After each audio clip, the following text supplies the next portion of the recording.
ओम सहना ववतु सहनौ भुनक्तु सह वीर्यं करवावहै तेजस्विनावधीतमस्तु मा विद्विषावहै।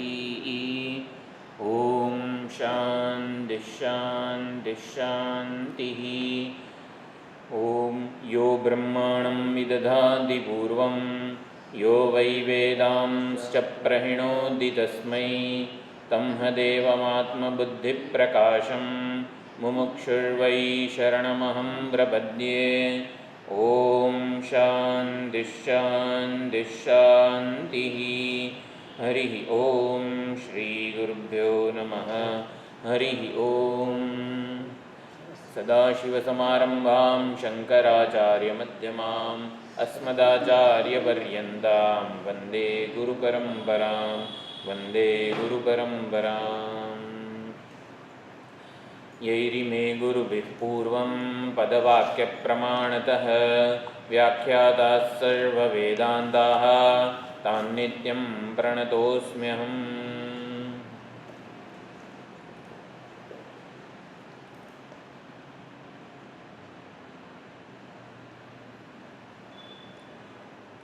तपः प्रभावाद्देव प्रसादाच्च ब्रह्मः श्वेताश्वतरोध विद्वान् अत्याश्रमिभ्यः परमं पवित्रं प्रोवाच सम्यग् ऋषिसङ्गजुष्टं। यस्य देवे परा भक्तिः यथा देवे तथा गुरौ तस्यैते कथिता ह्यर्थाः प्रकाशन्ते महात्मनः। श्वेताश्वतरते स्वस्ति वेदशाखाप्रवर्तिने ब्रह्मज्ञानं स्वशाखोत्थं भिक्षां यच्छाद्य नो मुने। श्वेताश्वतरमन्त्राणां ब्रह्मार्थोपनिषद्गिरां पुण्यकृत्पुण्यतीर्थानां षडध्यायविराजितां नित्यानन्दं निराधारं निखिलाधारमव्ययं निगमाद्यगतं नित्यं नीलकण्ठं नमाम्यहम्। अवच्छेदत्रयातीत निर्मलज्ञानमूर्तये मनोगिरां विदूराय दक्षिणामूर्तये नमः। निगमान्तप्रदीपाय निस्सङ्गसुखसंविदे संसारतापनोदाय विद्याश्रीपतये नमः। प्रत्यस्ताखिलभेदाय जगद्विभ्रमसाक्षिणे ज्ञानोत्तममुनीन्द्राय नमः प्रत्यक्सुखात्मने।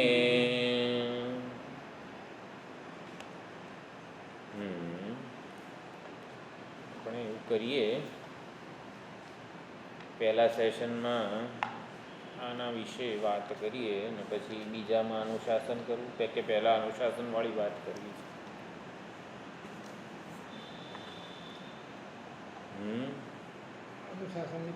પહેલાં કરવી છે કેમ કે આમાં મંગલાચરણના શ્લોકો બોલ્યા છીએ તો અત્યારે આ કરી લઈએ ચાલો, એટલે શું એક ટ્રેક જુદો પડી જાય પછી. હા, એટલે ભાષ્ય પાન નંબર 41 ઉપર આપણે હતા. બ્રહ્મ પુરાણ વાળી ચર્ચા ચાલે છે. તથા ચ બ્રાહ્મે પુરાણે ધર્માધર્મૌ જન્મ મૃત્યુ સુખ દુઃખેષુ કલ્પના વર્ણાશ્રમાસ્તથા વાસઃ સ્વર્ગો નરક એવ ચ. એટલે ભાષ્ય પારાયણમાં મારા ખ્યાલથી રાગમાં ગાવાનું નથી હોતું, એટલે હું એવું એટલે સ્વામીજી કહેતા હોય છે, એટલે જરાક આપણે જાણે કે ગદ્ય વાંચતા હોઈએ ને એ રીતે જ કરીએ છીએ. વચ્ચે જ્યાં ભગવદ્ ગીતાનો ઓલો શ્લોક આવ્યો અવિભક્તમ ચ ભૂતેષુ એવું ગાવાનું નથી હોતું. અવિભક્તમ ચ ભૂતેષુ વિભક્તમિવ ચ સ્થિતમ, આમ આવું કંઈક હોય એવી રીતે કહેતા હોય છે બધા. એટલે એમાં ભાષ્ય પારાયણ કરતા હોય ત્યારે ગાવાનું ના હોય. ચાલો, ધર્માધર્મ, હા, આપણે ચર્ચા શું ચાલી રહી છે?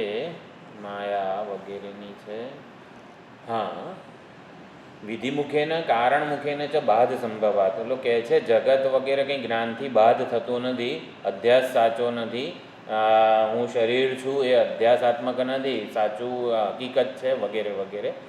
એટલે આ બધું જગત વગેરે મિથ્યા નથી, જગત સાચું છે. તો એના નિરાકરણમાં ભાષ્યકારે આ બધી ચર્ચા ઉપાડી છે કે માયાનું કાર્ય છે, વિધિમુખેન કારણમુખેન જ જગતનો બાધ સંભવ છે. એટલે કારણની પરંપરા તમે વિચાર કરવા જાઓ એટલે ઘડાનું કારણ માટી, માટીનું કારણ પૃથ્વી ને પૃથ્વીનું કારણ જળ વગેરે.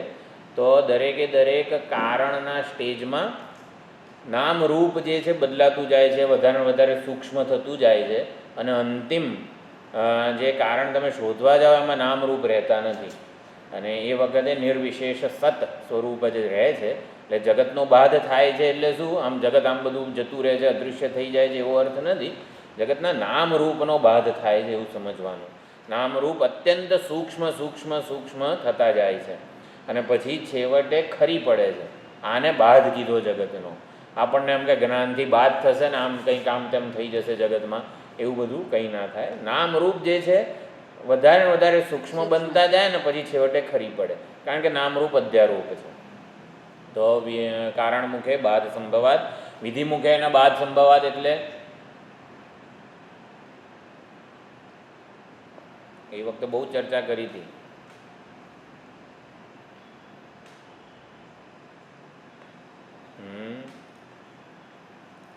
વિધિમુખે જગતનો બાદ થાય છે એટલે જગતનું અધિષ્ઠાન.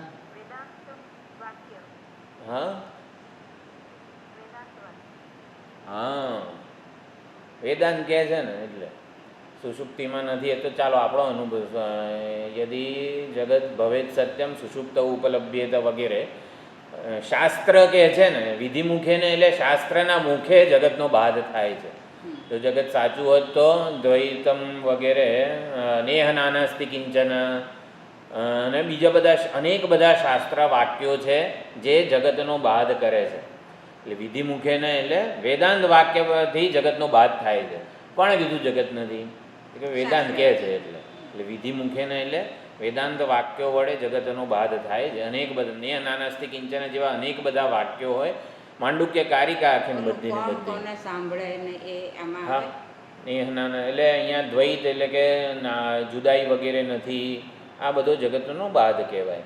તો ટૂંકમાં એ પ્રમાણે બાદ થાય છે. તો એ જ હવે પુરાણ જગતનો બાદ જગતનો બાદ એટલે શું? આપણને જન્મતી પ્રત્યેક લાગણી, જગતને જોઈને આપણને જન્મતી પ્રત્યેક લાગણી સાચી નથી.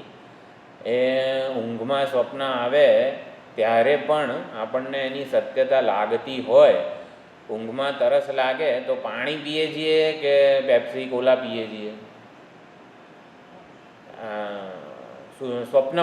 સ્વપ્નમાં તરસ લાગે તો કંઈક ભલતું જ પીએ છીએ કે પાણી પીએ છીએ? પાણી જ પીએ છીએ. સ્વપ્નમાં કોઈ પણ તરસ્યું હોય તો કંઈક બીજી વસ્તુ ના પીએ, એ પાણી જ પીએ. એવી જ એવું હોવા છતાં પણ, એટલે મિથ્યાનો અર્થ આપણે કીધું હતું ને કે બધા કાયદાઓ છે, બધી સુવ્યવસ્થા છે, બધા નિયમો છે, માટે મિથ્યા છે. કારણ કે જાગતા રહેતું નથી. એકવાર જાગી જાય ત્યારે તરસ અને તરસ छिपाવનારું પાણી બાધિત થઈ જાય છે. એટલે આ રીતે આમ બધું મિથ્યા એટલે બધું જેમ તેમ હોય એવું નથી. સુવ્યવસ્થિત હોય, કાયદા પ્રમાણે હોય, નિયમો સચવાતા હોય, સંવાદિતા હોય, માટે મિથ્યા છે. એટલે જે માયાનું કાર્ય એને જ કહેવાય. જે આવું હોય ને છતાં જાગતાની સાથે બાધિત થઈ જાય છે. એમાંથી સભાનતાને સંકેલી લઈએ ને તો રહેતું નથી. કોઈકના સંદર્ભ, હું આ શરીર છું એવી માન્યતાના સંદર્ભે આપણને જગત જણાય છે વગેરે. આને મિથ્યા કહેવાય. કોઈક શરતે જણાય, શરતી હોય. જેમ જે કાલે વાત થઈ કે એકાદશી હતી, બરાબર? હવે ચંદ્ર ઉપર જઈએ, આપણને મફતમાં ફ્લેટ મળે. અહીં પૃથ્વી પર બહુ વસ્તી વધી ગઈ છે. અડધા લોકો ચંદ્ર ઉપર ગયા અને એમાં ત્યાં જઈએ ચંદ્ર ઉપર તો ત્યાં એકાદશી કરવા મળે તો જવાય ચંદ્ર ઉપર? વૈષ્ણવો જાય જ નહીં ને. ચંદ્ર ઉપર એકાદશી ના હોય, તિથિઓ જ ના હોય. તિથિ જ અહીંયા પૃથ્વી ઉપર ચંદ્રને લીધે પડે છે. એકાદશી સાચી નથી, મિથ્યા છે. એટલે શું? તમે ક્યાં છો એના ઉપર આધાર છે. એટલે જગત મિથ્યા છે એટલે તમે જગતમાં જ આ દેહમાં હું, એટલે દેહ પોતાને માનીને વિચારો તો જગત મિથ્યા ના થાય. એટલે પોતાના વિષયના ખ્યાલ પ્રમાણે જગતનું મિથ્યાત્વ છે. તો આ બધું સમજાય છે ને કે નથી સમજાતું? જગત મિથ્યા છે એટલે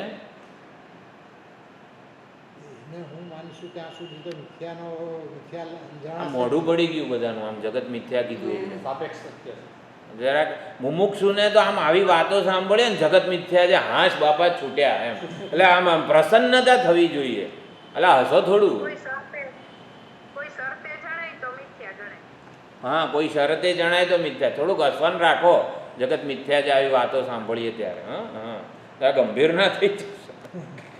હા, ચાલો. એકદમ બેંક બેલેન્સ યાદ આવી ગયું. એવું ના બેંક બેલેન્સ છે પણ એટલે જાગી જાય, ઊંઘી જાય ત્યારે ક્યાં જતું રહે બેંક બેલેન્સ એમ. ચાલો, બ્રહ્મે પુરાણે આપણે ચર્ચા કરીએ. આ વાંચી લીધું આપણે. ધર્મ, પુણ્ય, પાપ, જન્મ, મૃત્યુ. હવે એક સુખ દુઃખ, આમ બોલતી વખતે સુખ એવું નથી બોલવાનું. સુખ અને દુઃખ. દુઃખ એટલે આમ અંદરથી આમ કંઈક થવું જોઈએ એમ, એવી રીતે. એટલે ડબલ ખ આવે છે. એવી રીતે અહીંયા સુખમાં ડબલ ખ નથી બોલવાનો હતો. સુખ દુઃખ એવી રીતે હોય છે. તો આ બધી જ વસ્તુઓ કલ્પના, એટલે વર્ણાશ્રમ વગેરે તથા વાસ, સ્વર્ગ અને નરકમાં ગતિ અને સ્વર્ગ નરકમાં વાસ વગેરે બધી જ વસ્તુઓ આગળ આવે છે. પુરુષ આપણે ગાવાનું નથી. પુરુષસ્ય ન સંત્યેતે પરમાર્થસ્ય કુત્રચિત દૃશ્યતે જ જગદ્રૂપમ અસત્યમ સત્યવન્મૃષા. તો પુરુષ, આ ઉપરની બધી જ વસ્તુઓ જે છે અવિદ્યા કલ્પિત છે. પુરુષસ્ય ચૈતન્યને ન સંત્યેતે પરમાર્થસ્ય, પારમાર્થિક દ્રષ્ટિએ. તો પરમાર્થ પુરુષ એટલે કે ચૈતન્યના વાસ્તવિક સ્વરૂપમાં આ બધી કશી જ વસ્તુઓનો સ્પર્શ એને નથી. દૃશ્યતે જ જગદરૂપમ અસત્યમ સત્યવત મૃષા. મૃષા એટલે કે અસત્ય એવા જગદરૂપ આ ભ્રાંત જીવને જણાય છે. સત્યવત એટલે સત્યવત એટલે અસત્ય હોવા છતાં પણ સત્યવત જણાય છે, પરંતુ એની મૃષા કલ્પના માત્ર જ છે. આ પ્રમાણે તોયવત મૃગતૃષ્ણાદુ યથા મરુમરીચિકા રૌપ્યવત કીકસંભૂતમ કીકસં શુક્તિરેવ ચ. આ પ્રમાણે તોયવત મૃગતૃષ્ણાદુ, મૃગતૃષ્ણા મરુમરીચિકા જે છે, મરુમરીચિકા એટલે મરુ અને મરીચિકા એટલે સૂર્યના કિરણો. તો મરુભૂમિ પર પડેલા સૂર્યના કિરણો જેવી રીતે તોયવત પાણીની જેમ, જાણે કે બહુ મોટો પાણીનો પ્રવાહ હોય એવી રીતે પ્રતીત થાય છે. રૌપ્યવત કીકસમ, કીકસમ એટલે શુક્તિ, શુક્તિ જેવી રીતે રૂપું એટલે ચાંદીની જેમ પ્રતીત થાય છે. કીકસમ શુક્તિરેવ ચ. હકીકતમાં કીકસ એટલે ઓલો શંખનું ઓલું જે હોય છે અને કીકસ કહેવાય, એ હકીકતમાં છીપલી શુક્તિ જ છે, છતાં પણ રૌપ્યવત ભાસી રહી છે. આગળ એ જ ઉદાહરણ આપે છે. સર્પવત રજ્જુખંડશ્ચ નિશાયામ વેશ્મ મધ્યગઃ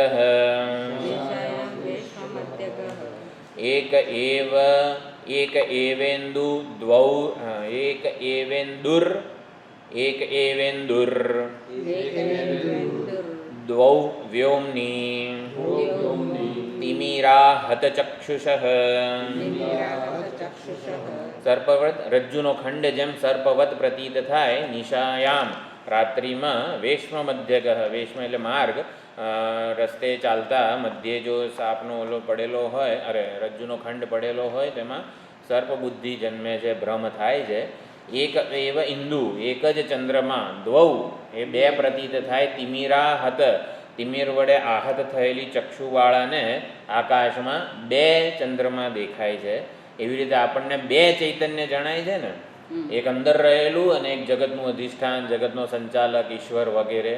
તો એવા બે જે ચૈતન્ય જણાય છે, બે એટલે અનેક બધા જે અનેક જીવો છે એ પણ કહેવાય. આ બધી વસ્તુ અજ્ઞાનરૂપી તિમિર રોગને લીધે, વાસ્તવમાં નથી. દ્રષ્ટિમાં ભેદને લીધે જણાય છે. દ્રષ્ટિ આપણી જ્યાં સુધી, જેમ કે ઘડો હોય, એક ઘટાકાશ ને એક મહાકાશ, તો આકાશમાં તિમિર રોગ વગેરે, આકાશમાં શું, આપણી દ્રષ્ટિમાં તિમિર રોગને લીધે બે આકાશ જણાય છે, એક ઘડાની અંદર અને એક ઘડાની બહાર. પણ હકીકતમાં અજ્ઞાન એટલે આપણી દ્રષ્ટિ ક્યાં છે, ઘડારૂપી ઉપાધિ કે દિવાલોમાં હોય ત્યાં સુધી એક આકાશ ને બીજું આકાશ એવું થાય. તો દ્વૈત જેટલું પણ જણાય છે એ બધું આવી રીતે અજ્ઞાનરૂપી તિમિર રોગને લીધે જણાય છે. એક હોવા છતાં બે જણાય, એમ એક જ ચૈતન્ય હોવા છતાં અનેકતાની ભ્રાંતિ થાય છે.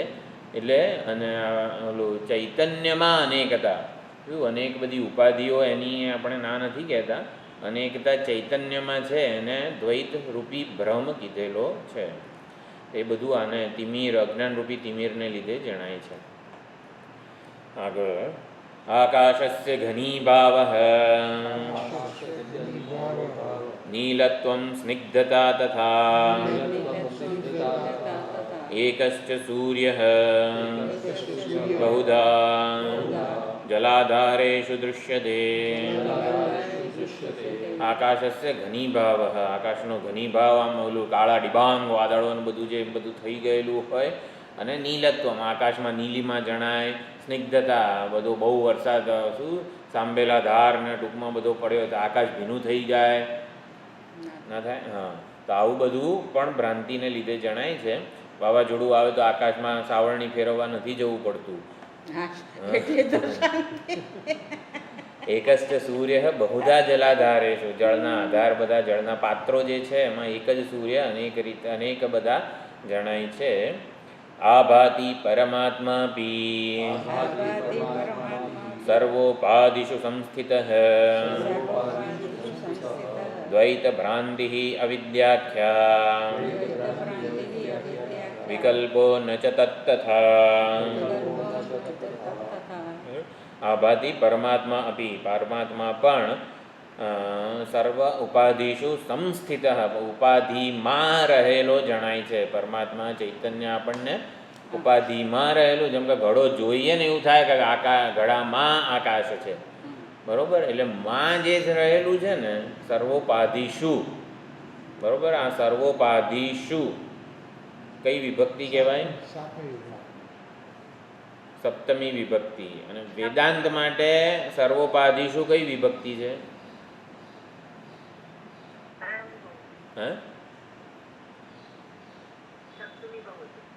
વેદાંતી માટે, આપણા માટે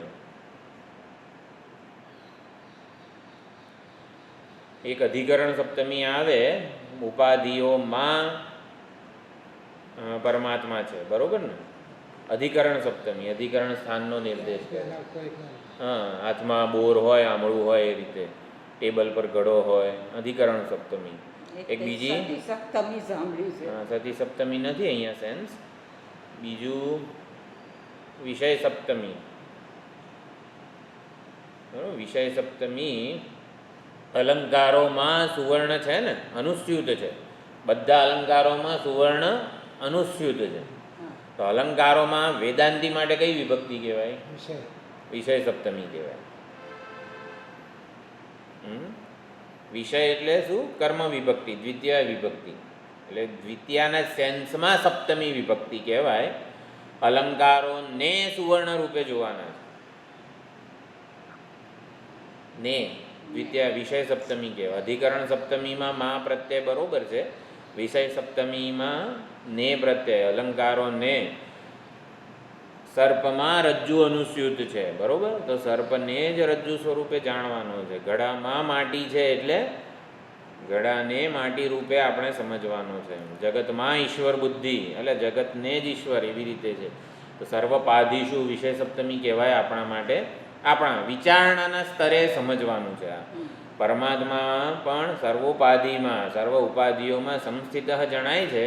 આકાશમાં ઘડામાં આકાશ જણાય છે. હકીકતમાં તો શું છે, જે ઘડો છે ને એ જ આકાશ રૂપ છે. ઘડાને જ આકાશ રૂપે જુઓ તમે એમ.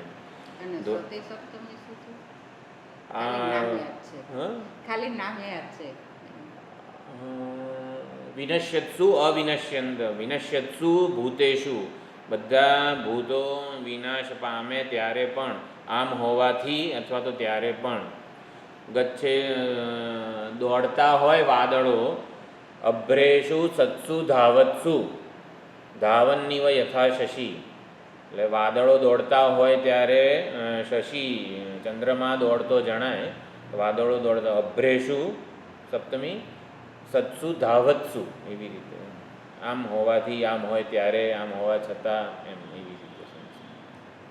દ્વૈત ભ્રાંતિ અવિદ્યાખ્યા, અવિદ્યા નામની જે દ્વૈત ભ્રાંતિ છે એ વિકલ્પો ન ચ તત્તથા, વિકલ્પની વ્યાખ્યા પતંજલિ પતંજલિ યોગ સૂત્રમાં છે. શબ્દ જ્ઞાનાનુપાતી વસ્તુ શૂન્ય વિકલ્પ, શબ્દ પ્રમાણે જ્ઞાન થાય પણ તમે શોધવા જાઓ તો એવી વસ્તુ ના મળે, એને વિકલ્પ કહેવાય. નથી આપણા અંગુલી નિર્દેશ કરીને આ શરીર ક્યાં છે, શરીર નામની વસ્તુ, તો શબ્દ જ્ઞાન અનુપાતી, શરીર નામની વસ્તુ શબ્દ પ્રમાણે જ્ઞાન થાય છે. આ રહ્યું ને શરીર, એટલે આ તો છાતી છે, તો કે આ રહ્યું ને, તો આ તો ગાલ છે, શરીર ક્યાં છે નામ, આને વિકલ્પ કહેવાય. જગતમાં જણાતું બધું વિકલ્પ. ઘડો ક્યાં છે, તો તમે જ્યાં અડો ને ત્યાં માટી છે વગેરે, ઘડો તમને ના મળે તો ઘડાને વિકલ્પ કહેવાય. એવી જ રીતે આપણું જે કંઈ પણ નામ વગેરે છે બધું વિકલ્પ જ છે. અવિદ્યાને લીધે એ વિકલ્પિત થઈ રહ્યું છે, ચૈતન્યની કલ્પના માત્ર છે. હકીકતમાં કશું ઘડો નથી, આ શરીર નથી. શરીરને માં જણાનારું જે આપણને ચૈતન્ય લાગે છે એ હકીકતમાં તો સર્વવ્યાપક જ છે. બરોબર. વિકલ્પ દ્વૈત ભ્રાંતિ અવિદ્યાને લીધે શું થાય છે? પરત્ર બંધાગારસ્યાદ તેષામ આત્માભિમાનિનામ આત્મભાવનયા ભ્રાંત્યા દેહમ ભાવયતામ સદા. તો જ્યારે આ શરીરને હું માનીને આપણે વ્યવહાર, એટલે અવિદ્યારૂપી ભ્રાંતિ, દ્વૈત ભ્રાંતિ વગેરેને લીધે પરત્ર બંધાગારસ્યાદ, પરત્ર પરલોક વગેરે જે છે એ જેલ કે બંધાગાર જ છે. આપણે ગમે તેટલા પુણ્યકર્મો કરીએ અને ઉત્કૃષ્ટ ઉપાધિ, ઉત્કૃષ્ટ ભોગો, ઉત્કૃષ્ટ લોક પ્રાપ્ત કરીએ છતાં પણ એને બંધાગાર જ કીધો છે. કેમ? આત્મભાવનયા ભ્રાંત્યા, ભોગવવાના કઈ રીતે ભોગોને? શરીરને હું માનીને ને, એટલા માટે એને જેલ કીધી છે. જો દેહાભિમાનને જેલ કીધું છે, અહીંયા સ્વર્ગ કે દિવ્ય લોકની નિંદા નથી થઈ રહી. કોઈ પણ ઉત્કૃષ્ટ વસ્તુને તમારે ભોગવવા માટે શરીરને તો હું માનવું જ પડશે, ઉપાધિને હું માનવું જ પડશે, માટે એની નિંદા થઈ રહી છે. દેહને આત્મભાવે હંમેશ માટે આપણે ભાવના એની રાખવી જ પડશે. એટલે આ લોકમાં દેહાભિમાની બનીને કર્મો કરીશું તો પરલોકમાં દેહાભિમાની બનીને ભોગવવા પડશે એમ. એટલે દેહમ ભાવયતામ સદા, એટલે કે આ લોકમાં જો આવી રીતે દેહમાં અહમ અને મમ બુદ્ધિ હોય તો પરલોકમાં પણ એની એ જ વસ્તુ ચાલુ રહે છે. કર્મો કરે ત્યારે પણ પરલોકમાં માત્ર ફળ જ ભોગવવાના હોય છે. એવી રીતે એટલે પરલોકમાં પણ જેલ મળે છે. જેલ એટલે શું? સ્વતંત્રતા નથી. તો કર્મો કર્યા હોય એટલે કર્મના ફળ ભોગવવા જ પડે પરતંત્રતાથી. એટલે પરલોકને બંધ આગાર કીધેલો છે. ત્યાં કર્મ કરવાની સ્વતંત્રતા હોતી નથી. માટે આ પ્રજ્ઞમ આદિમધ્યાંતૈઃ બ્રહ્મભૂતૈઃ ત્રિભિઃ સદા જાગ્રત સ્વપ્ન સુષુપ્તૈસ્તુ છાદિતમ વિશ્વતૈજસમ. ત્રણેય અવસ્થાઓ આદિ આ પ્રજ્ઞમ એટલે શું? પ્રજ્ઞ પર્યંતની, એટલે વિશ્વ તૈજસ પ્રાજ્ઞ વગેરે ટૂંકમાં બધી. એટલે ત્રણેય અવસ્થાઓનો આદિ મધ્ય અંતે બ્રહ્મભૂતૈ. જો અહીંયા ચોખ્ખે ચોખ્ખું કહી દીધું, ત્રણેય અવસ્થાઓ અને એમાં અનુભવાતું જે કંઈ પણ છે ને બધું ભ્રમ માત્ર છે. બ્રહ્મભૂતૈ ત્રિભિઃ સદા, હંમેશ માટે ત્રણેય અવસ્થાઓ જાગ્રત સ્વપ્ન સુષુપ્તિ વગેરે, અને એમાં જણાનારો પ્રમેય અને એને જાણનારો વિશ્વ તૈજસ અને આ પ્રજ્ઞ એટલે કે પ્રાજ્ઞ, આ બધું ભ્રમભૂત જ છે. આ તો બહુ મોટું.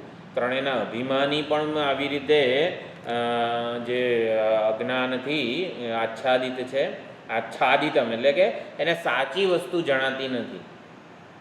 વિશ્વ તેજસ પ્રાજ્ઞને સત્ય હકીકત જણાતી નથી. એટલા માટે છાદિતમ એવું કીધેલું છે.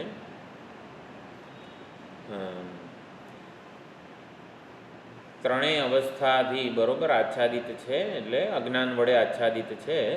અને ત્રણેય અવસ્થાઓમાં આદિ મધ્ય અંતે જે કંઈ પણ જણાય એ ભ્રમરૂપ જ છે, સાચું નથી. અને બહાર નીકળીએ ને તો કંઈક સત્ય જણાય. જે અંદર રહીને જુએ છે એને સાચી હકીકત જણાતી નથી. તો જાગ્રત સ્વપ્ન સુષુપ્તિમાંથી બહાર નીકળીને આપણે જોઈએ ને તો આપણને સત્ય હકીકત કંઈક જણાય.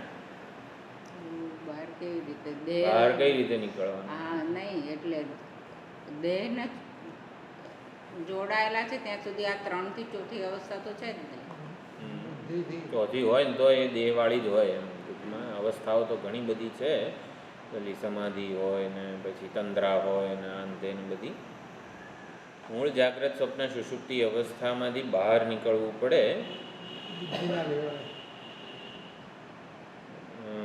બહાર આપણે પોતે, કારણ કે આપણે પ્રમાતા છીએ, એટલે પ્રમાતા આવી રીતે અવસ્થાથી અવસ્થા અંતર્ગત જ હોય. પ્રમાતા બહાર ક્યારે નીકળે? જ્યારે પ્રમાતા પોતાના સાચા સ્વરૂપને ઓળખવાનો વેદાંત પ્રમાણથી વિચાર કરે. એટલે વેદાંત વિચાર બહાર કાઢે છે આપણને. વેદાંત વિચાર જ આવી રીતે ઉદ્ધાર કરે છે, બહાર કાઢે છે ત્રણેય અવસ્થાઓમાંથી. બાકી એટલે હા કયો परे पर होकर विचार करना है. पर कैसे हो सकते हैं? 3 अवस्थाओથી અતીત છું, પર છું. બરોબર ને? સુના અનુભવ નહીં થયા. 3 અવસ્થાઓથી પર છું, અતીત છું. ત્રણેય અવસ્થા બદલાતી રહે છે. ત્રણેય અવસ્થા એકબીજાની જગ્યાએ લઈ લે છે. કોઈનાથી પણ પર થવું હોય તો એનાથી વિચલિત ન થવું એટલે પર થયા કહેવાય. વિચલિત કઈ રીતે ન થઈ? ના તો પર થવાનો અર્થ અને સત્ય ના માનવી. કઈ રીતે સત્ય ના માનવી?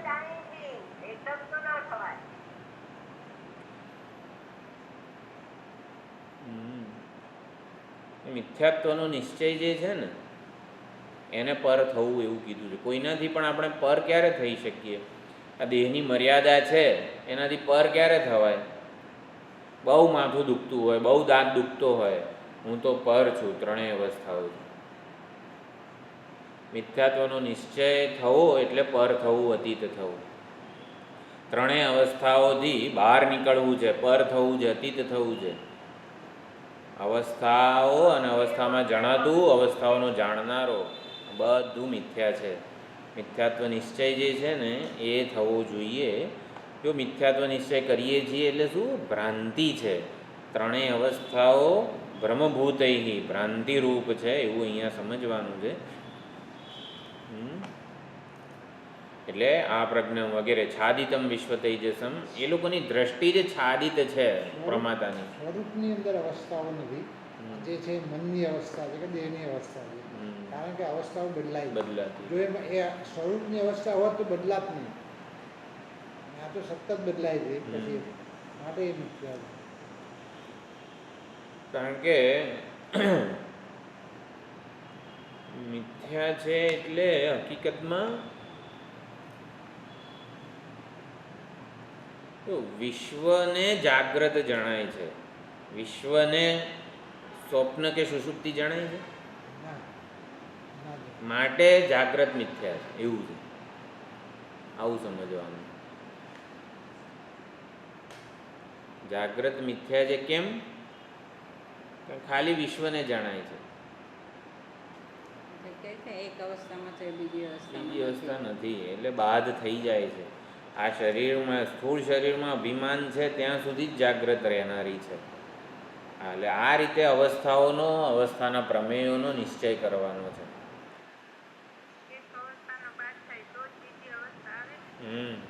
બરોબર.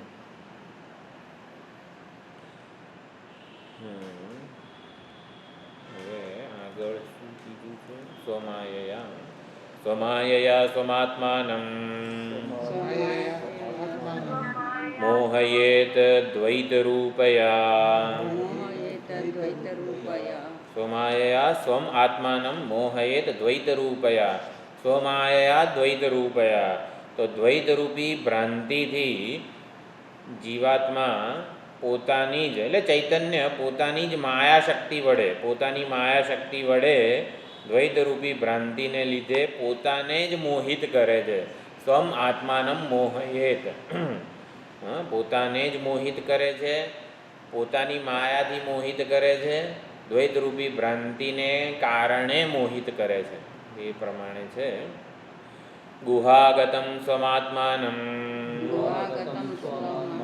લભતે જ સ્વયં હરિમ. બોલો, આમાં મોહિત કરનારો પોતે છે, મોહ પામનારો પોતે જ છે. આ પ્રમાણે છે પરમાત્માનું. એટલે કે પરમાત્માએ માયા વડે બધાને મોહિત કર્યા છે. ના, અહીં ચોખ્ખું કહી દીધું, પોતાની માયાથી દ્વૈતરૂપી ભ્રાંતિ વડે પોતાને જ આ મોહિત કરે છે ચૈતન્ય સ્વરૂપ. એટલે ખાલી પરમાત્માને ગાળો નહીં આપવાની, એણે માયાથી બધાને મોહિત કર્યા છે. બરોબર. પછી કઈ રીતે પાછો પોતાને જાણે છે? ગુહાગતમ સ્વમાત્માનમ. જ્યારે પોતાને હૃદયસ્થ ગુહાગતમ સ્વયં ચૈતન્ય સ્વરૂપે ઓળખી લે છે, લભતે જ સ્વયં હરિમ, ત્યારે પોતાના સાચા સ્વરૂપે બનીને રહે છે. તો આ પ્રમાણે ગુહાગતમ સ્વમાત્માનમ બીજો કોઈ અર્થ નથી કરેલો. અહીંયા પોતાને મોહિત કેવી રીતે કરે છે એનું આ ઉદાહરણ આપેલું છે. વ્યોમની વજ્ર અનલજ્વાલા કલાપો વિવિધાકૃતિ આભાતિ વિષ્ણુ સૃષ્ટિશ્ચ સ્વભાવો દ્વૈત વિસ્તર. આ પ્રમાણે વ્યોમની આકાશમાં જેવી રીતે વજ્ર એટલે ઓલી વીજળી વગેરે પડે, વજ્રાગ્નિ, અનલ એટલે અગ્નિ અને એની જ્વાળાઓ વગેરે જણાય આકાશમાં. અનેક બધા કલાપ એટલે જેમ વીજળીનો કોઈ ઓલું આકાર નથી હોતો એને કલાપ કહેવાય. બધી જગ્યાએ આવી રીતે જુદી જુદી હોય, વિવિધાકૃતિ. તો આ પ્રમાણે આકાશમાં બધું જણાય છે. આભાતિ વિષ્ણુ સૃષ્ટિશ્ચ, એમ વિષ્ણુની સૃષ્ટિ સ્વભાવો દ્વૈત વિસ્તર, સંપૂર્ણ દ્વૈતનો વિસ્તાર એ વિષ્ણુનો સ્વભાવ છે. અને સૃષ્ટિ આવી રીતે વિષ્ણુમાં સ્વાભાવિક રીતે અજ્ઞાનને લીધે જણાઈ રહી છે. આકાશમાં જેમ અનેક પ્રકારના આકારો આ બધા જ રચાયતા હોય છે, વજ્રાનલ જ્વાલા વગેરે, એવી રીતે તો અને પરમાત્મા પણ એવો જ જણાય છે. શાંતે મનસી શાંતશ્ચ ઘોરે મૂઢે ચ તાદૃશઃ ઈશ્વરઃ દૃશ્યતે નિત્યં સર્વત્ર ન તુ તત્વતઃ. શાંતે મનસી શાંતશ્ચ, તો શાંત મન હોય, મનોવૃત્તિ શાંત હોય ત્યારે ચૈતન્ય પણ શાંત જણાય. ઘોર અને મૂળ, તો મનોવૃત્તિ યોગશાસ્ત્રમાં જુદી જુદી બધી મનોવૃત્તિઓ કહેવામાં આવે છે. મૂઢ ચિત્ત એટલે કંઈ સમજણ ના પડે, વેપતાઈ ગયું હોય ને, સામે વાઘ આવ્યો તો કશું હુજે જ નહીં પછી, એવી રીતે. પછી ઘોર એટલે આવી રીતે અત્યંત તમસ ગુણમાં હોય ત્યારે પરમાત્મા પણ એવો જ જણાય. ઈશ્વર દૃશ્યતે નિત્યમ સર્વત્ર, તો સર્વત્ર મનોવૃત્તિને અનુરૂપ પ્રતીત થાય છે, ઉપલબ્ધ થાય છે, એવો બની નથી જતો. નતુ તત્વતઃ, એવો એ વાસ્તવમાં હોતો નથી. લોહ મૃત પિંડ હેમનામ ચ વિકારો ન ચ વિદ્યતે ચરાચરાણાં ભૂતાનાં દ્વૈતતા ન ચ સત્યતઃ. આ પ્રમાણે લોહ મૃતપિંડ હેમનામ, આ માંડુક્યની કારિકા પણ છે. લોહ મૃતપિંડ બહુ સુંદર કારિકા છે, આપણે ભણી ગયા કદાચ. સૃષ્ટિર્યા ચોદિતાન્યથા ઉપાય સોવતારાય નાસ્તિ ભેદક કથંચન, ભણી ગયા? યાદ નથી. એવું કેવું? ભણી ગયા તો યાદ નથી. મૃલ્લોહ વિસ્ફુલ્લિંગ, હા પહેલા આગમ પ્રકરણમાં જ છે. હા, લોહ મૃતપિંડ, લોહ એટલે લોખંડ, એટલે જે 3 જે ઉદાહરણો આપ્યા છે શ્વેતકેતુ વાળામાં, એ જ અહીંયા કીધું છે. માટીનો પિંડ અને એમનામ એટલે સુવર્ણ. તો સુવર્ણ, લોખંડ અને મૃતપિંડ ના જે બધા વિકારો છે, એટલે કે એમાંથી જન્મેલા નામરૂપનો અધ્યારોપ માત્ર જ છે, ન ચ વિદ્યતે, હકીકતમાં નથી. એવી રીતે ચરાચરાણામ ભૂતાનામ, ચરાચર અને અચર, જળ અને ચેતન જે કંઈ પણ આ ભૂત સૃષ્ટિ દેખાય છે, દ્વૈતતા અને એમાં રહેલું દ્વૈત. આપણે દ્વૈત વિશે ઘણી બધી ચર્ચા કરેલી છે. દ્વૈત એ ભ્રાંતિ છે, ભ્રમ છે, માન્યતા છે, અભિપ્રાય છે, ખ્યાલ છે વગેરે. એ ન ચ સત્યતઃ, હકીકતે નથી. એટલે એવું કીધું અહીંયા. બીજું, સર્વગેતુ નિરાધારે સર્વજેતુ નિરાધારે ચૈતન્યાત્મનિ સંસ્થિતા ચૈતન્યાત્મનિ સંસ્થિતા અવિદ્યા દ્વિગુણામ સૃષ્ટિમ કરોતિ આત્મા આત્મ અવલંબનાત. આ પ્રમાણે દ્વૈત એટલે શું? આપણે જે જીવ અને ઈશ્વર, એને દ્વૈત એટલે કે બે છે, સાક્ષી અને ભોગતા. એટલે જીવ વગેરે કરતા ભોગતા ચૈતન્ય અને સાક્ષી અકર્તા ભોગતા ચૈતન્ય, એને પણ દ્વૈત કહેવાય. તો એ પણ આવી રીતે અજ્ઞાન તિમિરને લીધે જ જણાય છે. અને વિવેકી મનમાં પરમાત્મા જ વિવેકી જણાય છે. અને આવી રીતે શાંત ઘોર વગેરે બધા મનમાં પરમાત્મા પણ એવો જ જણાય છે. લોખંડ, માટી, સુવર્ણમાં પોતાનામાં કોઈ વિકારો નથી, નામરૂપ બધાના જુદા જુદા છે. એટલે વિકાર એને અહીંયા વિવર્ત કીધેલું છે, તો વિવર્ત માત્ર જ છે. એમ ચૈતન્યના જેટલા પણ સોપાધિક રૂપો છે, ચરાચરાણામ ભૂતાનામ, એ બધા સોપાધિક રૂપો તત્વતઃ સ્વતઃ વગેરે નથી, ઉપાધિને લીધે એ ભેદ ઔપાધિક ભેદ છે, વ્યાવહારિક ભેદ છે. દ્વૈતતા વગેરે ચૈતન્યના જણાતા ભેદ, એટલે કે આ શરીરમાં બોલનારું ચૈતન્ય અને તમારા બધામાં બોલનારું ચૈતન્ય, એ જે ભેદ જે છે ને, જુદું જ છે ને. નહીં, આ શરીરમાં થોડું મોટેથી બોલે છે, બરાડા પાડે છે ક્યારનું, અને તમે બધા તો કંઈ બોલતા નથી. બોલનારો તો જુદો જુદો જ છે ને. ચૈતન્ય એક જ છે. હા, એટલે ટૂંકમાં ચૈતન્યના ઔપાધિક ભેદ વેદાંત સ્વીકારે છે. ઔપાધિક ભેદ એને વ્યાવહારિક ભેદ કહેવાય. બરાબર, વ્યવહાર પૂરતા ભેદ સ્વીકારે છે, એનો આદર કરે છે. વેદાંત શાસ્ત્ર ચૈતન્યના ઔપાધિક ભેદનો વ્યવહાર પૂરતો આદર કરે છે. આ વાક્ય સમજવાનું. એટલે જ માટે ગુરુ વગેરે જે છે, ઈશ્વર, એની પૂજા વગેરે થાય છે. કરતા ભોગતા જીવની પૂજા નથી થતી કંઈ. એટલે આ પ્રમાણે પૂજનીય બધો ચૈતન્યના ઔપાધિક ભેદ જે છે એનો વેદાંત શાસ્ત્ર પૂરેપૂરો જેવો થવો જોઈએ એવો યથાર્થ આદર કરે છે. એટલે વ્યવહારનો ખરો આદર વેદાંતી જ કરી જાણે છે. કઈ રીતે? એની મર્યાદાઓ જાણીને, સમજીને. હા, વ્યવહારને મિથ્યા સમજીને વ્યવહારનો આદર કરે છે વેદાંતી. એને માથે નથી ચડાવતો. વ્યવહારને મિથ્યા કહીને, જગતને મિથ્યા કહીને વેદાંતી એનો આદર કરે છે. યથાર્થ એટલે સાચો આદર કરે. સાચો ઇન ધ સેન્સ જેવો થવો જોઈએ એવો આદર કરે છે. હું દુઃખી છું, હવે મારે આવું કરવું, એવું કહીને દુઃખને માથે નથી ચડાવતો. અને સુખ વગેરે જે કંઈ પણ એ તો કર્મફળ, ઈશ્વરનો પ્રસાદ વગેરે કહીને આદર કરીએ ને તો આવી રીતે સુખમાં છકી ના જાય ને દુઃખમાં હતાશ નિરાશ વગેરે ના થાય, આવી રીતે એમ. હા, તો શું થોડું મોટેથી.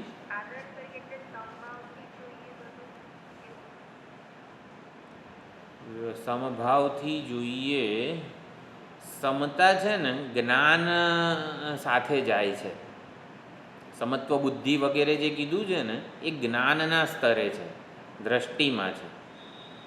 જેમ વીંટી, કંદોરો, કુંડળ વગેરે જે કંઈ પણ છે એ બધી વસ્તુઓમાં સમદર્શન કરવું હોય તો એ સમત્વ દર્શન જ્ઞાન કે બુદ્ધિના સ્તરે છે. એટલે અલંકારોનો આદર કરીએ આપણે એટલે શું, અલંકારોના નામરૂપ જે છે ને એનાથી આપણે એનાથી લાગણીઓના જન્માવીએ. અલંકારોનો યોગ્ય આદર કરીએ, ભાઈ કુંડળને કાને પહેરીએ, વીંટીને આંગળીમાં જ પહેરીએ એટલે એને આદર કર્યો કહેવાય. છતાં લાગણી આપણે ન જન્મે. લાગણીના આધારે વ્યવહાર ના થાય, વ્યવહાર સમજથી થાય. આને વ્યવહારનું મિથ્યાત્વ સમજ્યા કહેવાય. આપણો લગભગ બધો વ્યવહાર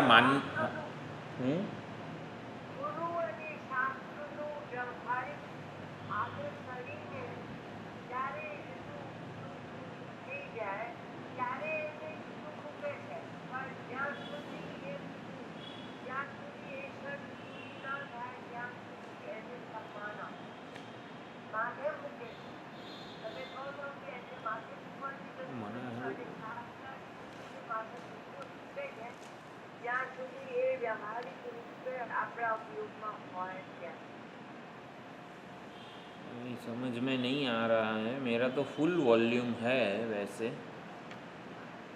थोड़ा और जोर से.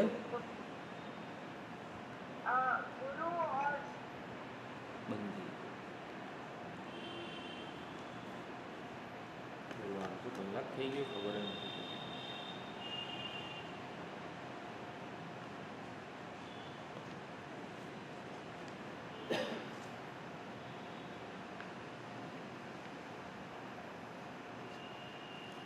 આવું લખવાનું હોય તો હું સ્કૂલમાં આવીશ, લેસન નહીં કરું. એવું બારોબાર બાપુ જે તાકાત છે.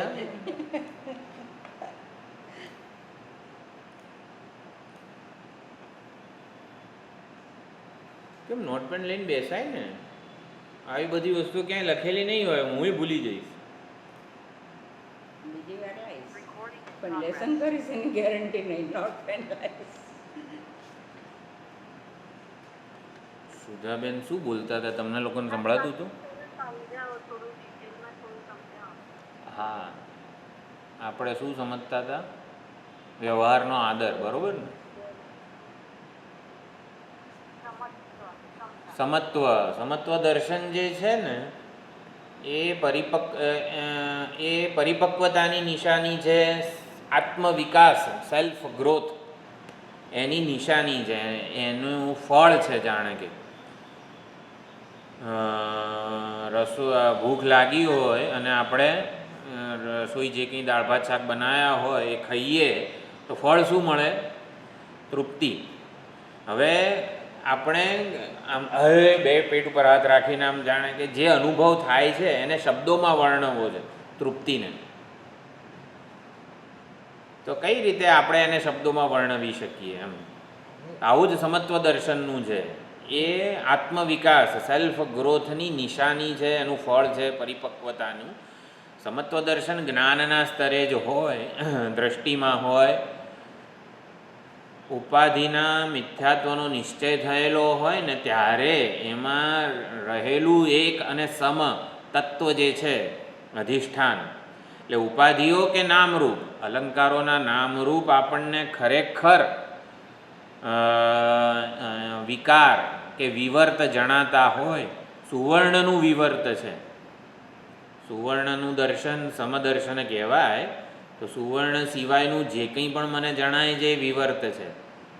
એમ આ જે અત્યારે બોલી રહ્યું છે, સાંભળી રહ્યું છે, જે વ્યક્તિત્વ કે વગેરે, એમાં ચૈતન્ય સિવાયનું જે કંઈ પણ છે એ વિવર્ત છે.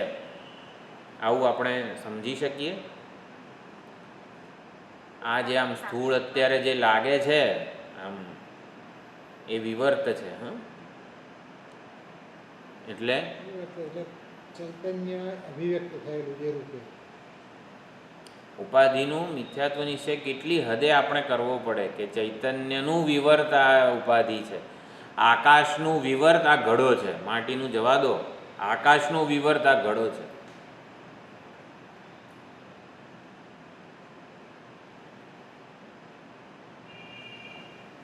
એટલે લાગણીઓ જે છે જન્મે છે એ માન્યતાઓના આધારે જન્મે છે.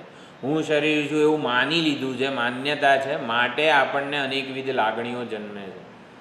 એટલે વેદાંતિ વ્યવહારનો આદર કરે છે, જગતના આદર કરે છે, એનો મિથ્યાત્વ નિશ્ચય કરીને. એટલે શું? લાગણીઓ જે છે ને એ એકતા કે સમતા કે અદ્વિતીયતાના આધારે જન્માવે છે. એટલે શું? ચૈતન્ય એક જ છે, માટે બધી ઉપાધિઓનો યથાયોગ્ય આદર કરે છે. એટલે જેવો થવો જોઈએ એવો વ્યવહાર કરે છે. એકતા વગેરેને આધારે લાગણીઓ કઈ જન્મે આપણને? જ્યારે વિચારના વ્યવહારથી ઉપરામ હોઈએ ને આપણે, ત્યારે આ વિચારીએ ને ત્યારે સંભવ છે. એકતા સમતા વગેરે સામે આવી રીતે ચોર આવીને ઊભો હોય ત્યારે એક જ ચૈતન્ય છે એનામાં મારામાં, એવું વેદાંતિ નથી કહેતો. એક જ ચૈતન્ય છે તો પછી તાર જે કરવું એ કર, એવી પણ આપણામાં ઓલી હોવી જોઈએ. ગાંધીજીને હતી, અંગ્રેજો જે કરે સાચા, આપણે આ જે એમનામાં રહેલું છે એનામાં પણ હું દયા જન્માવીશ. જે થાય એના માટે આપણે રેડી કે તૈયાર હોવા જોઈએ, એને અહિંસા કીધેલી છે. એટલે વ્યવહારનો આદર કરવો એટલે વ્યવહાર મિથ્યા છે એવું સમજવું. એટલે શું? મિથ્યાત્વનો નિશ્ચય નામરૂપના સ્તરે છે, હુંને સ્પર્શતો નથી. લાગણીઓ વગેરે જે છે ને એ દેહાભિમાનરૂપી માન્યતાના આધારે જન્મતી હોય છે. એટલે થોડા ઉપર ઉઠવું પડે, દેહાદી વગેરેથી ઉપર ઉઠવું પડે, ત્યારે લાગણીઓથી પ્રભાવિત ન થઈએ આપણે, અને જે કરવાનું હોય એ આપણે એનો નિર્ણય લઈએ, એની જવાબદારી સ્વીકારીએ, એવું છે. તો ચલો આપણે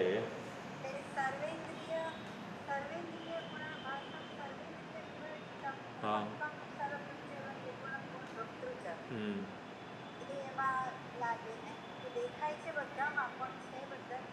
હા એવું જ છે.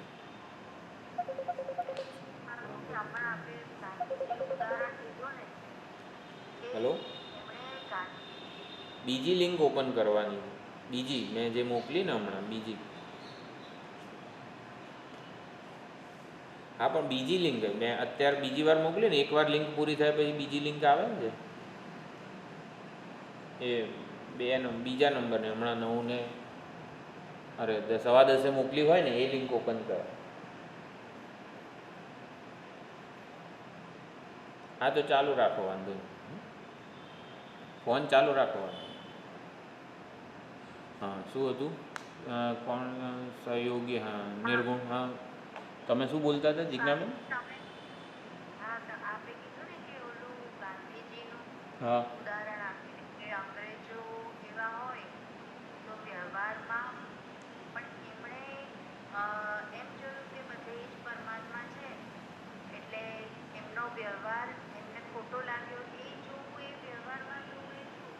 ના ના, વ્યવહાર ખોટો લાગે એવું નથી કહેતો હું. લાગણીઓ એમનો હું જે છે ને આ શરીર પૂરતો મર્યાદિત નહોતો. એમનો હું એક ભારત રાષ્ટ્ર સાથે તાદાત્મ્ય હતું.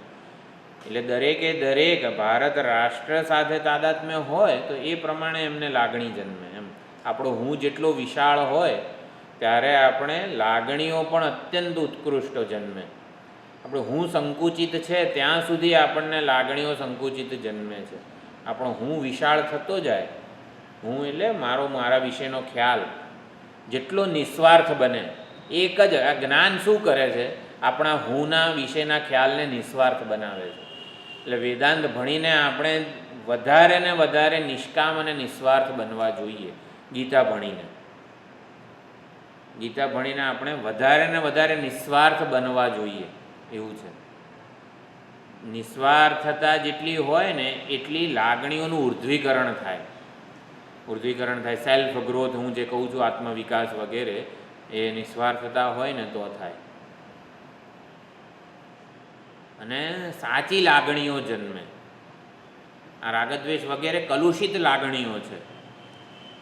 એટલા માટે કલુષિત લાગણીઓને દૂર કરવા માટે જ આપણને વધારે ને વધારે કર્મયોગ કે નિસ્વાર્થતાનો પાઠ ગીતા ભણાવે છે. જેટલા નિસ્વાર્થ થઈશું એટલો વ્યવહારનો પણ યોગ્ય આદર કરી શકીશું. અત્યારે વ્યવહારનો આદર દેહાભિમાની કરે છે, પણ ત્યારે જ્ઞાન વ્યવહારનો આદર કોઈક જ્ઞાન કે વિશાળ થયેલો અહંકાર કરે. દેહાભિમાની અહંકાર નહીં, પરંતુ વિશાળ થયેલો અહંકાર કરે. એટલે ધીમે ધીમે એટલે નિસ્વાર્થતા જેમ જેમ આવતી જાય ને તેમ તેમ આ બધું શું કહેવાય, મિથ્યાત્વ નિશ્ચય જે છે વગેરે વગેરે આપણને સમજાતું જતું હોય છે. આગળ જોઈએ આપણે ક્યાંથી આવી હતી આ ચર્ચા. ચરાચરા, હા, મૃત લોહ એમના વિકારો ન ચ વિવર્ત, ચૈતન્યનું વિવર્ત જ છે. અહીંયા જે હાથ મૂકીને જે જણાય છે ને આ ઠોસ ઠક્કા બધું, એ બધું ચૈતન્યનું વિવર્ત જ છે. ચૈતન્યનો સંકલ્પ જ છે. હું આ શરીર છું એવો ચૈતન્યનો સંકલ્પ એટલો ઘનીભૂત થઈ ગયો, આ શરીર બની ગયું.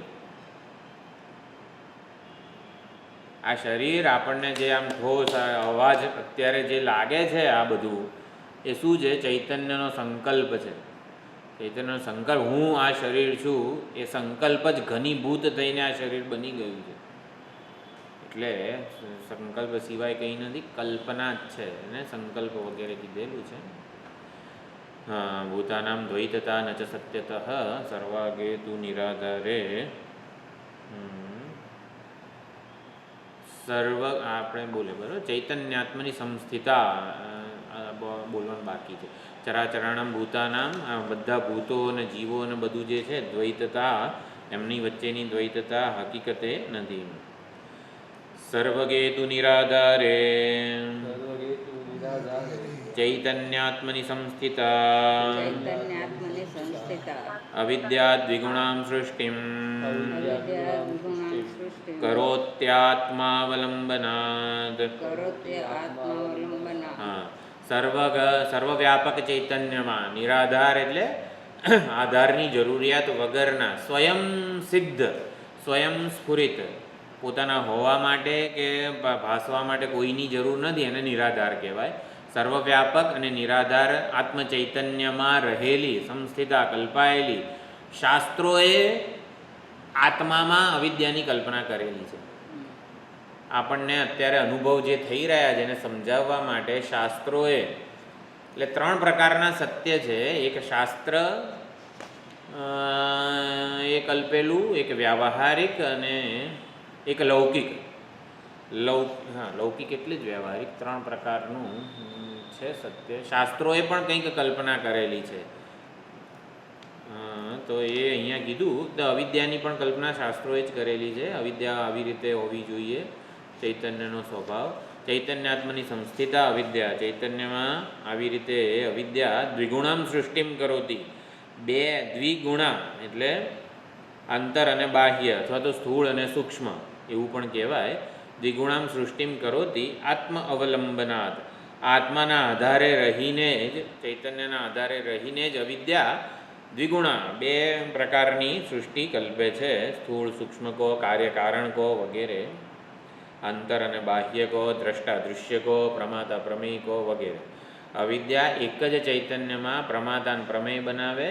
ઓલું નહોતું આપણે જોયું, સતમાં કાર્યકારણ બતાવે, ચિત્તમાં જ્ઞાતા જ્ઞેય બતાવે, આનંદમાં ભોગતા ભોગ્ય બતાવે.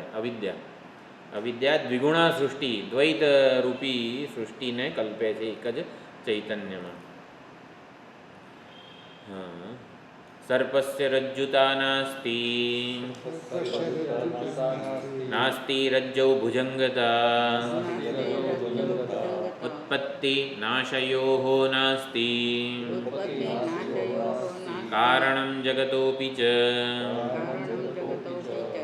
સર્પસ્ય રજ્જુતા સર્પમાં એટલે સર્પની રજ્જુતા વાસ્તવિક ને સર્પ રજ્જુ બની જાય છે એવું કંઈ નથી.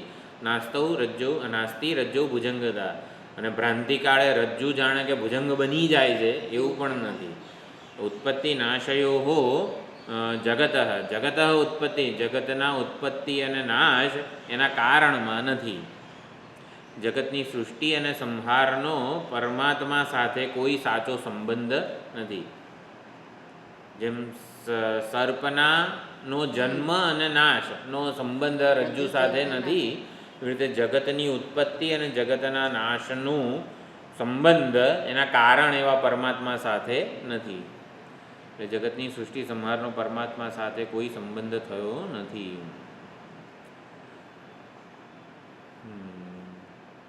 એટલે આપણે જગતની સત્યતાને જ્યાં સુધી પકડી રાખીશું ત્યાં સુધી આ ઉત્પત્તિ નાશ આપણને સમજાશે જ નહીં કોઈ દિવસ. એટલે ટૂંકમાં એનો બાદ જ કરવો પડે.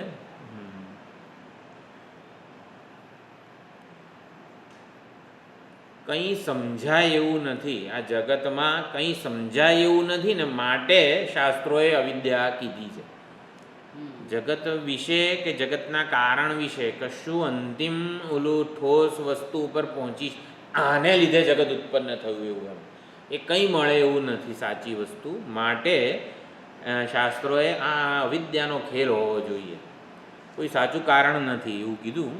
એટલે વ્યવહાર માટે જ ખાલી કાર્ય કારણની કલ્પના થયેલી છે કે ભાઈ ગળાનું કારણ માટી છે વગેરે, એટલે જગતનું કારણ અવિદ્યા છે એવું કહી દીધું.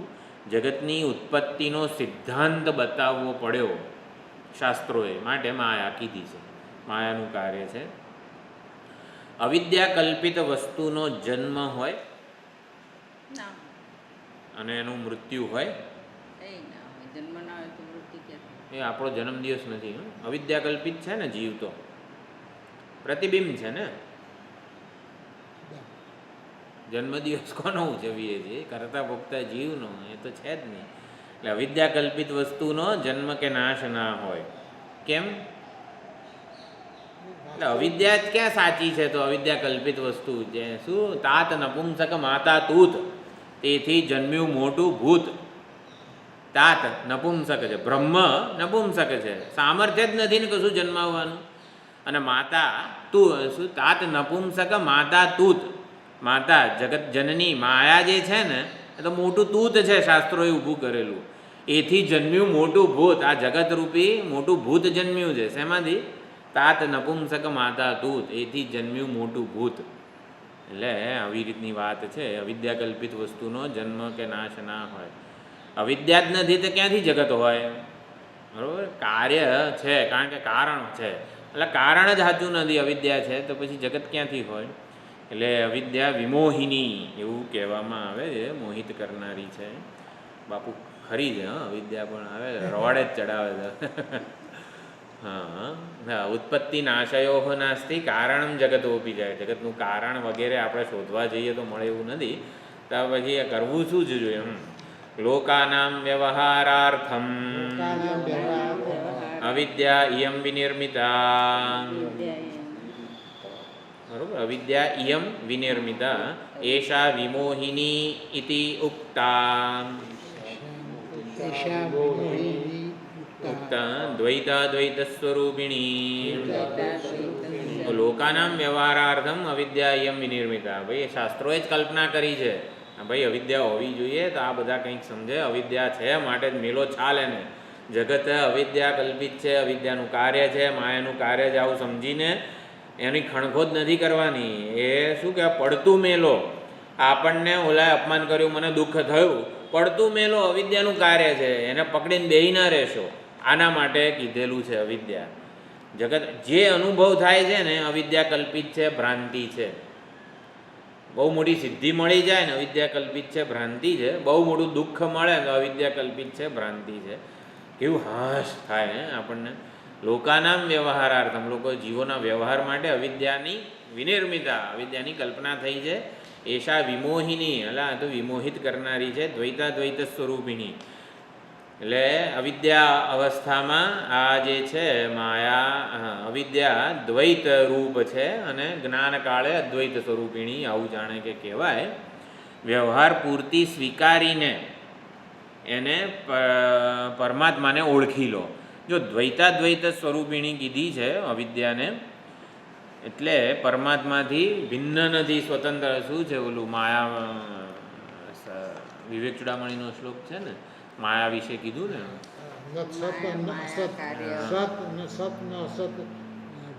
ભિન્ન નથી અભિન્ન નથી ને સન્નાપ્ય સંન્યાપ્ય ભયાત્મિકાનો, ભિન્નાપ્ય ભિન્નાપ્ય ભયાત્મિકાનો, સાંગાપ્ય નંગાપ્ય ભયાત્મિકાનો, મહાદ્ભુતા નિર્વચનીય મહાદ્ભુતા અનિર્વચનીય રૂપા. હા, એ પ્રમાણે ત્યાં કીધું. તો દ્વૈતાદ્વૈત સ્વરૂપિણી એ અર્થમાં અહીંયા આ જે શ્લોકનો અર્થ છે ને એનો અહીંયા દ્વૈતાદ્વૈતમાં આપણે સમજવાનું છે. ભિન્ન નથી અભિન્ન નથી. એટલે અવિદ્યા કલ્પિત સૃષ્ટિમાં કારણની શોધ ના કરાય. અવિદ્યા કલ્પિત સૃષ્ટિમાં કારણની શોધ ના કરાય. મને આવું કેમ થાય છે, મહેરબાની કરીને આવું વિચારવાનું નહીં. જે થાય છે ને એમાં સાચું શું છે એ પ્રમાણે ટૂંકમાં કારણ શોધવા માટે આપણા મગજ બગાડવાની જરૂર નથી. એવું ઓલાએ કેમ એવું કર્યું, કર્યું એટલે અવિદ્યા કલ્પિત છે, આમાં બધું જ થઈ શકે છે. એટલે જે સત્ય શું છે, જે કર્યું ને એ માયા છે, દેખાડો છે, અને કંઈ કરનારું કોઈ નથી એ સત્ય છે. બરાબર? સત્ય શું છે? કરનારો કોઈ નથી એ સત્ય છે. જે કંઈ કર્યું ને એ બધું માયા છે, એણે મારું અપમાન કર્યું. જે કર્યું ને એ માયાનું કાર્ય છે, ભ્રાંતિ છે, મિથ્યા છે. પછી કરનારો સત્ય છે, બરાબર ને? અપમાન કરનારો છે નહીં, કરનારો કોઈ નથી એ વાસ્તવિકતા છે. બરાબર? સમજાયું કે નહીં? બહુ ભારે શબ્દ એવું બધું નથી ને, બહુ સરળ છે નહીં આ બધું. કોઈ હા પાડતું નથી. આવી બધી વાતોથી આમ મજા આવી જોઈએ. આમ લાડુ મૂક્યા હોય ને મોઢામાં, રસગુલ્લું મૂક્યું હોય ને, જે પ્રસન્નતા હોય ને એવું થવું જોઈએ. ગંભીર ના થવાનું હોય. અલ્યા પણ મોઢું તો મલકાવો થોડું યાર. હા, ગંભીર થઈ જાવ આમ જગતનું આવું બધું કહીએ માન્યતા સાથે સેટ નહીં થતું. હા, એટલે પણ એટલીસ્ટ આપણે ચલો એકલા ઘરે હોઈએ પ્રવચન કાળે આવું સુંદર વસ્તુ મળી રહી છે આપણને, થોડું એને એન્જોય કરીએ. હાશ જગત મિથ્યા છે, હાશ અપમાન કરનારો મિથ્યા છે, તેલ લેવા ગયો એને જે કરવું એ કરે એમ. એટલે કરનારો કોઈ નથી. આપણે અપમાન પર દ્રષ્ટિ વગેરે રાખીએ છીએ. જેનું અપમાન થયું ને એ અવિદ્યા કલ્પિત છે, કરનારો એ અવિદ્યા કલ્પિત છે, અપમાન પણ અવિદ્યા કલ્પિત છે, અને કરનારો કોઈ નથી એ સત્ય છે. એટલે શું કહેવાય છે, આપણને જે કંઈ પણ લાગણી, સુખ દુઃખ વગેરે જન્મે છે ત્યારે આપણે આવી વિચારણા થોડુંક, એટલા માટે વ્યવહારથી ઉપરામ થવાનું કહેવામાં આવે છે. પછી થોડો સમય, એટલા જ માટે હું કહું છું કે એકાદ વખત આમાં ક્લાસ સ્વાધ્યાયીઓ ભેગા થઈને પણ આવી ચર્ચા કરે ને તો આમ એકબીજાને બળ મળી રહે. બધા ઝૂમ ઉપર ભેગા થાવ ને કોઈ ભેગું નહીં થતું, ઘયડો થઈ ગયો કઈ ન. હા, અદ્વૈતમ ભાવયેત બ્રહ્મ સકલમ નિષ્કલમ સદા આત્મજ્ઞ શોક સંતીર્ણ ન બિભેતિ કુતશ્ચન. અદ્વૈતમ ભાવયેત નિત્યમ. અરે બ્રહ્મ તો જગત મિથ્યા છે, જગતનું કારણ પણ મિથ્યા છે, માટે અદ્વૈતની જ ભાવના કરવી જોઈએ. એટલે અદ્વૈત સત્ય છે એ પ્રમાણે વિચારવું જોઈએ. સકલમ નિષ્કલમ સદા, સકળ અને નિષ્કળ બધું એક અદ્વિતીય જ છે એવું આપણે સમજવું જોઈએ. સકલમ નિષ્કલમ સદા, એનો શું અર્થ કર્યો છે? આત્મજ્ઞ શોક સંતીર્ણ, આવું વિચારીને આત્મજ્ઞાની જે છે શોકથી સંતીર્ણ થઈ જાય છે. ન બિભેતિ કુતશ્ચન, કોઈથી ભય પામતો નથી. તો નિસ્ત્રૈગુણ્ય, નિષ્કલમ એટલે કળા વગરનું, સકલમ જે કંઈ પણ છે એ હકીકતમાં નિષ્કળ એટલે કળાઓ બધી અધ્યારોપિત છે. કળાઓ એટલે વ્યક્તિત્વના બધા 16 પાસાઓ જે છે આપણામાં, મન, બુદ્ધિ, શ્રદ્ધા અને બધું જે 16 કળાઓ ત્યાં પ્રશ્નોપનિષદમાં કીધી છે, વ્યક્તિત્વ આપણું એમ. કળાઓ એટલે શું? વ્યક્તિત્વ. એ બધું જ વ્યક્તિત્વ હકીકતમાં અધ્યારોપ છે નિષ્કળ ચૈતન્ય સ્વરૂપ ઉપર. તો હવે એટલે આપણે તો ઓલું કરવાનું હતું. સારું એવું બ્રાહ્મ પુરાણ છે. મેં કીધું એટલે હમણાં પતશે. કેટલા વાગ્યા છે? 34. મૃત્યુ સકાળ. હા, હવે પરમાત્માની વાત આવે છે. તો ચાલો આપણે અહીંયા અદ્વૈતમ ભાવયેત બ્રહ્મ, અદ્વૈતની જ ભાવના કરવી જોઈએ. આત્મજ્ઞાની શોક સંતીર્ણ થઈ જાય છે અદ્વૈતની ભાવનાથી. ન બિભેતિ કુતશ્ચન, કોઈનાથી એને ડર લાગતો નથી, ભય લાગતો નથી. કારણ કે મોટો ભય આવી રીતે મૃત્યુ, દુઃખ અને અજ્ઞાનનો છે. એટલે જ્ઞાન વડે આ ત્રણેય ભયનું કારણ નિવૃત્ત થઈ ગયું છે. અને માટે અધિષ્ઠાન એટલે અજન્મા છે, માટે જન્મ મૃત્યુ વગેરેનો ભય નથી. અને નિષ્કળ છે, માટે કોઈ એનું કંઈ બગાડી, કળાઓ ઓછી થઈ જાય આપણી, થોડા ગરડા થઈએ એટલે થોડી 2-3 કળાઓ ઓછી થઈ જશે તો એમ એનો ભય લાગે. આ બધું ભૂલાઈ જશે તો, થોડો આમ તેમ થઈ છે, ઉંમર વધશે તો, એ પ્રમાણે કોઈ એને આવી રીતે ભય પમાડી શકતું નથી. બંધનમાં નથી અને બંધનમાં રાખતોય નથી. ટૂંકમાં આગળના બધી ચર્ચાઓ પરમાત્માના સાચા સ્વરૂપ વિશે. એટલે આ શ્લોકો એકચ્યુઅલી આપણે વાંચીએ, કોઈ એક શ્લોક આ લઈએ અને એના ઉપર વિચાર કરીએ, એવું કંઈક પણ થઈ શકે છે. અને આવી રીતે ચલો જે સ્વાધ્યાય થયો એનો તો બીજી વાર આપણે સાંભળીએ ને એ બધું તો ખરું જ, પણ જાતે પણ થોડુંક વિચારતા થઈએ. એકાંત સેવનનો આપણે પ્રયત્ન, અભ્યાસ, સંસ્કાર પાડીએ કે આ શ્લોક છે અદ્વૈતમ ભાવયેત બ્રહ્મ વગેરે, કે એની ઉપરના જે કંઈ પણ આપણે અત્યારે જોયા બધા કારણ સાચું નથી કે એવી રીતે એના ઉપર થોડુંક 5 મિનિટ કંઈક વિચારી શકીએ. આપણે જે કંઈ નોટ્સ વગેરે બનાવી હોય એમાંથી આ બધું ટાઈપ તો કરેલું છે, પણ હવે તો એમને બધા પોઈન્ટ્સ જેવું કંઈક છે. એટલે જ્યારે આવે પુસ્તક ત્યારે સાચું. એક તો હવે આવતા વખતે જોઈશું અનુશાસનવાળી વાત. અનુશાસન એટલે આજ્ઞા. એ જ કુર્વન્ને વેહ કર્માણી જીજી વિષેદ સતમ સમાહા. એ ઈશાવાસ્ય ઉપનિષદનું જે આ જે છે ને એ અજ્ઞાનીનું અનુશાસન કરે છે.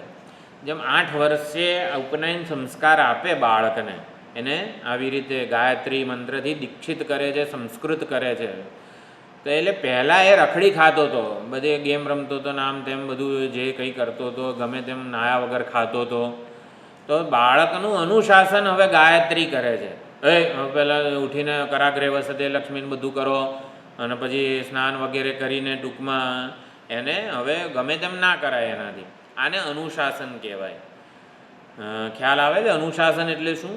નાના બાળકનું ગાયત્રી હવે અનુશાસન કરે છે કે ગાયત્રી મંત્રની આવી સંધ્યાવંદન કરે વગેરે.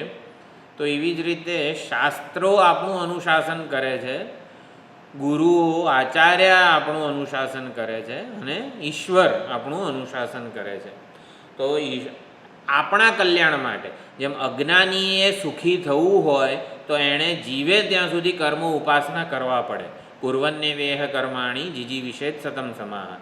સામાન્ય માનવી જે અત્યારે નોકરી ધંધો વગેરે જે કંઈ કરે છે ને સુખી થવું હોય તો કર્મો ઉપાસના કરવા પડે. તો અજ્ઞાનીને અનુશાસિત કરે છે આપણા શાસ્ત્રો, ભાઈ કર્મો કરો, કંઈક ભેગું કરો તો અર્થ અને કામ પુરુષાર્થ સિદ્ધ થશે, બેહી રહેશો તો કશું નહીં થાય એમ.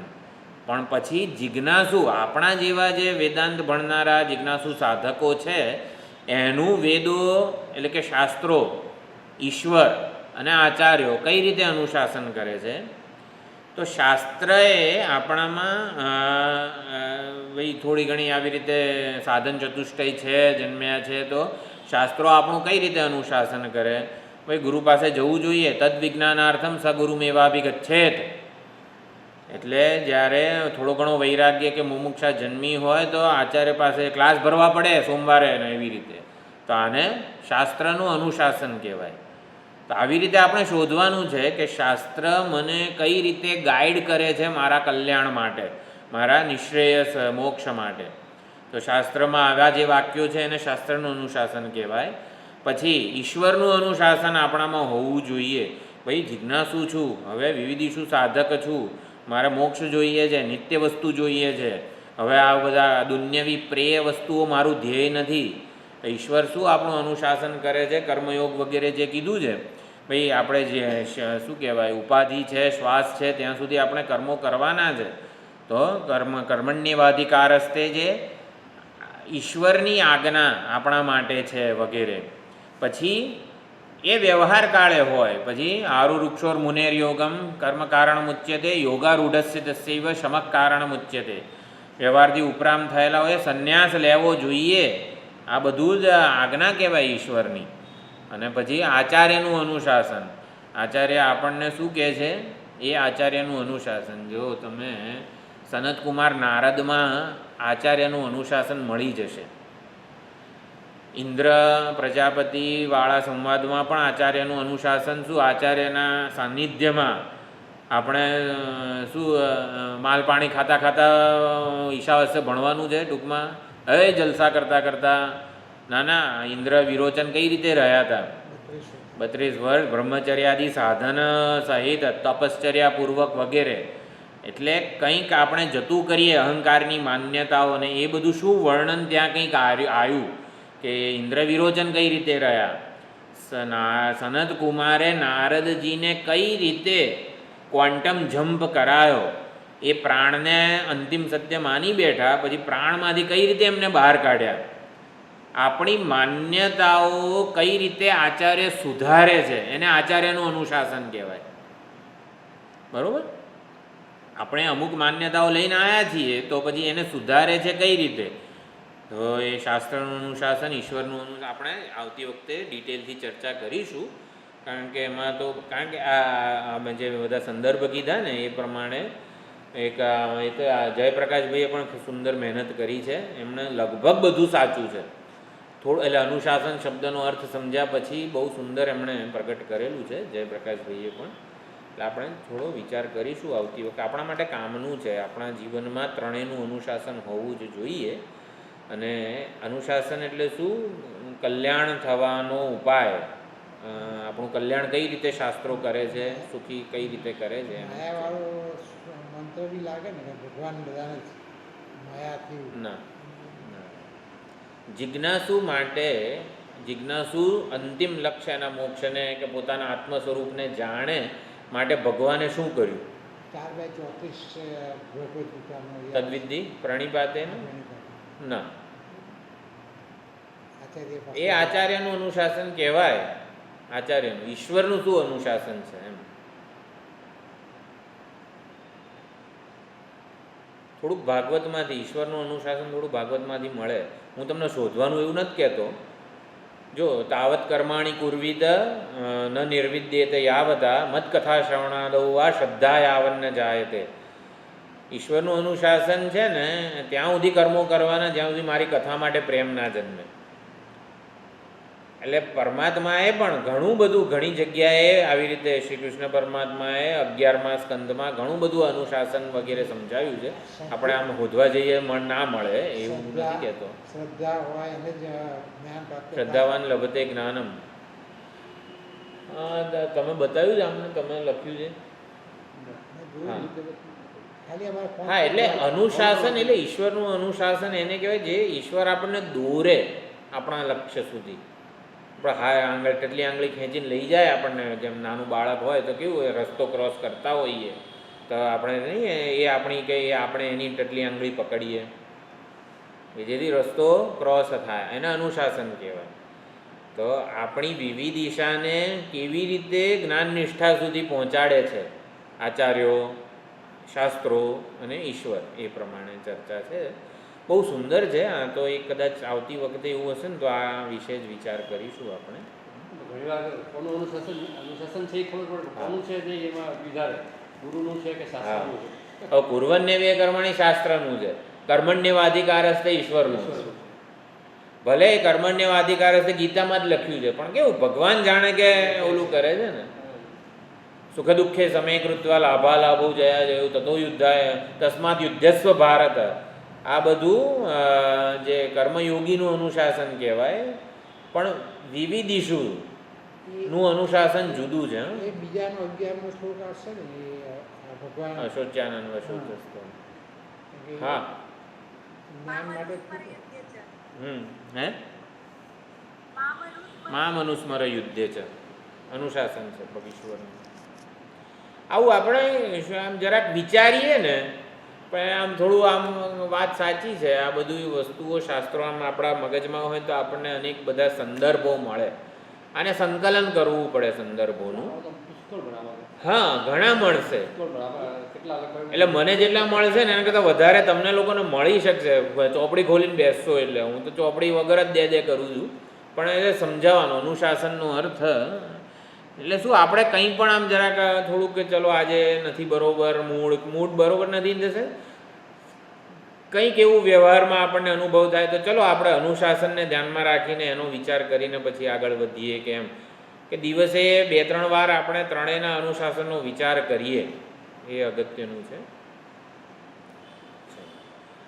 ઓમ પૂર્ણમદઃ પૂર્ણમિદં પૂર્ણાત પૂર્ણમુદચ્યતે પૂર્ણસ્ય પૂર્ણમાદાય પૂર્ણમેવાવશિષ્યતે. ઓમ શાંતિ શાંતિ શાંતિ. હરિ ઓમ શ્રી ગુરુભ્યો નમઃ. હરિ ઓમ.